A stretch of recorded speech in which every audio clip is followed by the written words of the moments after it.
Hello everybody, welcome back to HardReset.Info channel. Today I'll show you how to install apps on XIAOMI Projector.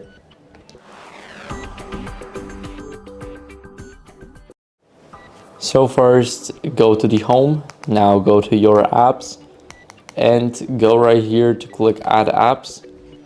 Now here, scroll a bit down until you see search for apps and games. And here search for some games.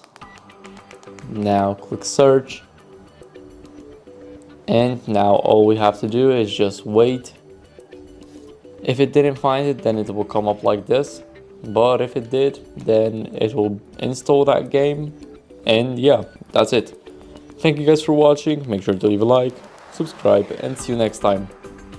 Bye.